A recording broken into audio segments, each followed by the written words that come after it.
नमस्कार दोस्तों, एक बार फिर से स्वागत है मेरे YouTube चैनल पे आप सभी लोगों का। बिहार विद्यालय परीक्षा समिति पटना अर्थात बिहार राज्य सरकार द्वारा पुनः STET 2023 का आयोजन होने जा रहा है। और इससे पहले ये बता दें आप लोगों को कि STET 2023 से पहले 2019 में भी आ चुका है। और ये पुनः आया इसलिए है क्योंकि BPSC का फॉर्म यदि आपने देखा होगा कि बहुत सारे ऐसे लोग हैं जो एलिजिबल हैं, BEd कर चुके हैं, ग्रेजुएशन कर चुके हैं, PG भी कर चुके हैं, लेकिन STET का उनके पास कोई प्रमाण पत्र नहीं है। और प्रमाण पत्र नहीं है इसलिए क्योंकि बहुत सारे ऐसे सब्जेक्ट हैं जिसका एग्ज़ाम नहीं हुआ था 2019 में। तो यही कहीं ना कहीं कारण है कि STET 2023 को पुनः आयोजित किया जा रहा है। तो चलिए आइए देख लेते हैं क्या कौन से सब्जेक्ट पे ये वैकेंसी आई है। तो ये पहले बात करें, ये जो एग्ज़ाम होगा आपका, तो इस एग्ज़ाम आपका CBT होगा, यानी कि कंप्यूटर बेस्ड टेस्ट होगा। कंप्यूटर बेस्ड टेस्ट होगा यानी कंप्यूटर पे आपका एग्ज़ाम लिया जाएगा, जैसे पहले CTET का लिया जाता था। और इसमें नेगेटिव मार्किंग नहीं है। और साथ ही साथ जो आपका एग्ज़ाम होगा वो 150 प्रश्नों का होगा। यदि आपने ग्रेजुएशन जिस सब्जेक्ट से किया है तो आपका वहाँ से 100 नंबर का प्रश्न रहेगा और जनरल से आपका 50 नंबर का प्रश्न रहेगा। ये पेपर 1 और पेपर 2 दोनों के लिए वैसे ही सेम प्रोसेस है। नेगेटिव मार्किंग आपकी नहीं रहेगी। लेकिन यदि आप फॉर्म इसमें भरना चाहते हैं तो पेपर 1, जैसे आप पेपर 1 मान लीजिए भरना चाहते हैं तो उसमें क्या करना है आपको, सबसे पहले तो आपको ग्रेजुएट होना है और साथ ही साथ आपको BEd होना है, ना कि DLEd BTC। आपको क्या होना है, आपके पास जो आप यदि मानिए आप पेपर 1 का फॉर्म यदि आपने डालना चाहा है तो BEd का आपके पास सर्टिफिकेट होना चाहिए। और साथ ही साथ आपका ग्रेजुएशन तो होगा, क्योंकि ग्रेजुएशन के बाद ही BEd होती है। तो ये पेपर 1 वालों के लिए है, यानी हाई स्कूल वालों के लिए है, 9th और 10th के लिए। और पेपर 2 की बात करें तो इसमें क्या है कि आपका BEd होना चाहिए और BEd के साथ आपका जो होना चाहिए कौन सा ये आपका PG भी होना चाहिए। PG जिसको MA भी कहते हैं, तो MA होना चाहिए। ठीक है, तो ये पेपर 2 अर्थात +2 वालों के लिए है। आइए देख लेते हैं कौन कौन से सब्जेक्ट पे ये एग्ज़ाम निर्धारित होगा, आयोजित किया जाएगा। तो ये आपका देखिए लैंग्वेज सब्जेक्ट है और लैंग्वेज में हिंदी भी है इस बार, उर्दू, बांग्ला, मैथिली, संस्कृत, अरबी, फारसी, भोजपुरी, अंग्रेजी, गणित भी है, विज्ञान है और सामाजिक विज्ञान भी है। तो इन सभी विषयों का एग्ज़ाम होगा। ठीक है, और साथ ही साथ शारीरिक शिक्षक और क्या कहते हैं, संगीत विषय और ललित कला विषय, नृत्य विषय, ये देखिए इन सभी विषयों का भी एग्ज़ाम होगा। और साथ ही साथ विशेष विद्यालय के अध्यापक अर्थात जो भी ऐसे कैंडिडेट हैं जो डिसेबल हैं, तो उन लोगों के लिए भी एग्ज़ाम होगा। ये 9th और 10th का था। देखिए +2 में किस सब्जेक्ट की वैकेंसी आई है, तो ये हिंदी, उर्दू, अंग्रेजी, संस्कृत, बांग्ला, मैथिली, मगही, अरबी, फारसी, भोजपुरी, पाली, प्राकृत, गणित, भौतिक विज्ञान, रसायन शास्त्र, जीव विज्ञान, इतिहास, भूगोल, राजनीति शास्त्र, समाजशास्त्र, अर्थशास्त्र, दर्शन शास्त्र, मनोविज्ञान और गृह विज्ञान विषय पे ये आया है। +2 के लिए है ये। ठीक है, साथ ही साथ ये देखिए आप वाणिज्य विषय का भी आया है। हालांकि वाणिज्य विषय का हाल ही में एग्ज़ाम हुआ है, तो इसका भी आया है। और कंप्यूटर साइंस का भी हाल ही में एग्ज़ाम हुआ है, तो उसका भी वैकेंसी आया है। तो पुनः आप इसमें जो वंचित रह चुके थे तो इसमें पुनः आप फॉर्म अप्लाई कर सकते हैं। ये देखिए कृषि विज्ञान के लिए भी आया है और संगीत विषय के लिए भी आया है।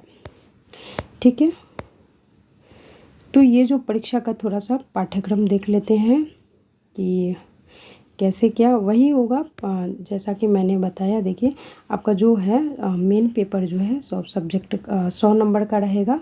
जैसे आपने मान लीजिए साइंस से किया है या हिस्ट्री से किया है या हिंदी से किया है, ऑनर्स पेपर जो आपका है ना, ऑनर्स पेपर यानी ग्रेजुएशन में आपने जो किया है, तो वहाँ से आपके 100 मार्क्स के प्रश्न रहेंगे। चाहे आपका ग्रेजुएशन यदि आपका हाई स्कूल के लिए यानी कि 9th और 10th के लिए है, तो ग्रेजुएशन से आपने जिस सब्जेक्ट से किया है तो वहाँ से आपके 100 प्रश्न रहेंगे। और +2 में यदि जाना चाहते हैं तो आपका जो पीजी से या एमए से जो सब्जेक्ट से आपने सब्जेक्ट किया, ऑनर्स पेपर है आपका एमए में, तो वहाँ से आपके 100 प्रश्न रहेंगे और 50 प्रश्न आपका रीजनिंग, मैथ, कंप्यूटर, एसएसटी ये सब रहेगा। ठीक है। इसमें आहारता की बात करें तो वही है कि यदि आपने आपका जो सब्जेक्ट है वो तीनों ईयर में है, आपने पढ़ा हुआ है, तो वही बिहार में ज़्यादा कुछ नहीं है कि हाँ ये संस्कृत, मान लीजिए हिंदी के साथ आपका संस्कृत रहना आवश्यक है, नहीं। आप यदि तीनों ईयर में आपने पढ़ा है तो वो चीज़ों के साथ आप अप्लाई कर सकते हैं, यहाँ पे इतनी दिक्कतें नहीं हैं। ठीक है। साथ ही साथ अब बात करें इसमें, और ये देखिए फ़ीस की बात करें तो फ़ीस जो है आपका इसमें, यदि आप पेपर 1 डालना चाहते हैं या पेपर 2, दोनों में से यदि कोई एक पेपर डालना चाहते हैं तो आपका 960 रुपया लगेगा, और दोनों पेपर यदि साथ में देना चाहते हैं तो आपका 1440 रुपया लगेगा। ये सामान्य वर्ग के लिए है, अर्थात जो जनरल कैटेगरी के हैं और ओबीसी के हैं, तो इनके लिए इतनी फ़ीस रखी गई है। पेपर 1 के लिए 960 और पेपर 1 और पेपर 2 जो दोनों देना चाहते हैं उनके लिए 1440 रुपया रखी गई है। वही एसएसटी या दिव्यांग की बात करें तो 760 रुपया इनके लिए रखा गया है, पेपर 1 या पेपर 2 दोनों में से कोई एक विषय के, मतलब एक पेपर के लिए, और दोनों यदि देना चाहते हैं तो 1140 रुपया लगेगा इनको।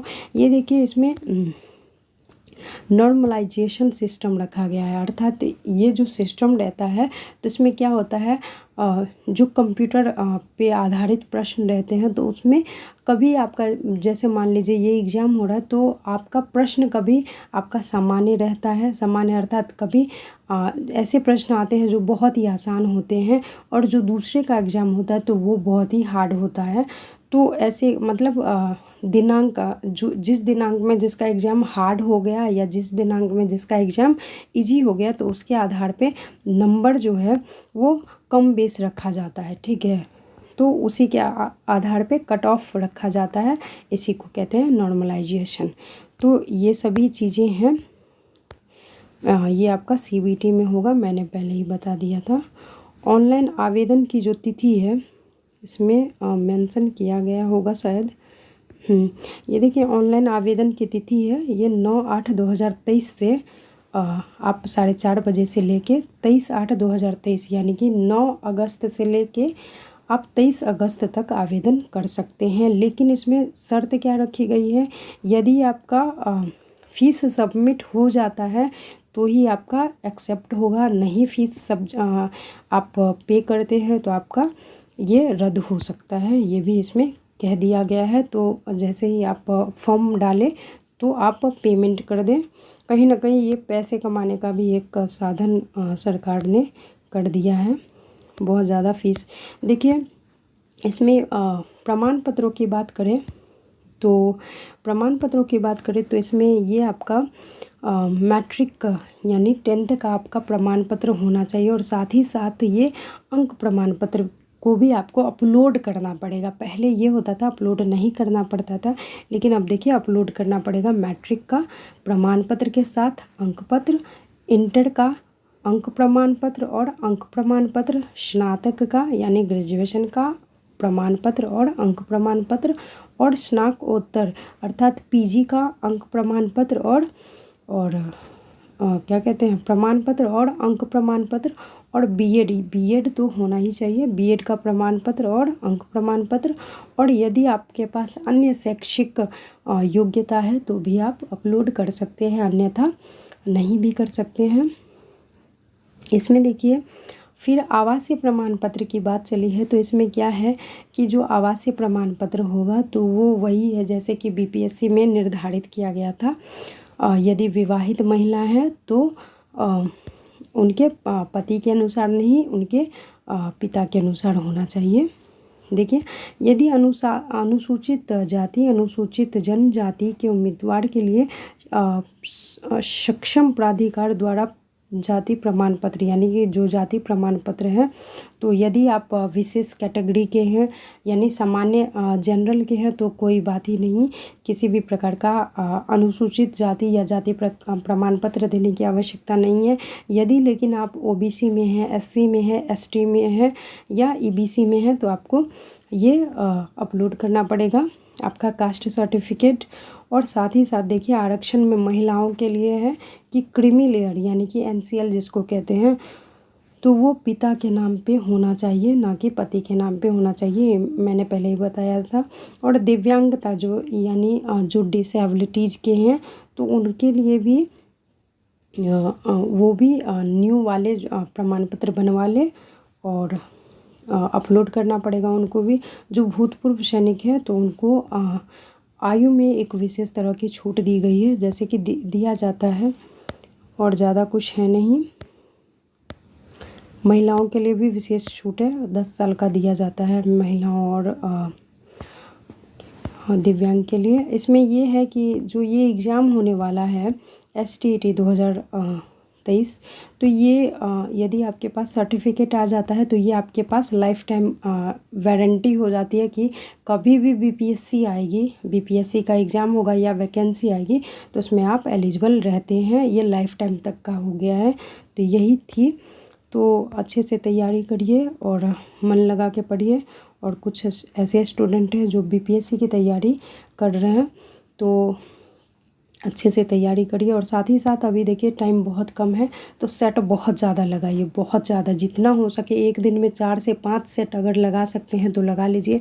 लेकिन नियोजित शिक्षकों के साथ ये है कि अभी बेचारे तो जाति जनगणना में फंसे हुए हैं कुछ, और स्कूल में इतनी मतलब हाई अलर्ट पे चेकिंग हो रही है जिसके कारण वो सब तैयारी कर नहीं पा रहे हैं। तो कहीं ना कहीं ठीक है, फ़ायदा आप लोग उठाइए। जो नए कैंडिडेट हैं कहीं ना कहीं वो सब तैयारी नहीं कर पा रहे हैं किसी भी कारण। और बीपीएससी का जो एग्ज़ाम होने वाला है बहुत ही टफ़ लेवल का होने वाला है। तो एसटीईटी ठीक है, जो एसटीईटी के कैंडिडेट हैं वो इस पर फोकस करिए। अन्यथा जो बीपीएससी की तैयारी करने हैं जा रहे हैं तो वो अच्छे से अब तैयारी क्या करिएगा, अब आप लोग सेट मारना शुरू कीजिए, बहुत ज़्यादा सेट मारिए, कम से कम 4 से 5 सेट लगातार लगाइए ताकि आप लोगों का परफॉर्मेंस वहाँ पे जाके अच्छा हो। चलिए मिलते हैं अगले वीडियो में, तब तक के लिए धन्यवाद। जय हिंद, वंदे मातरम।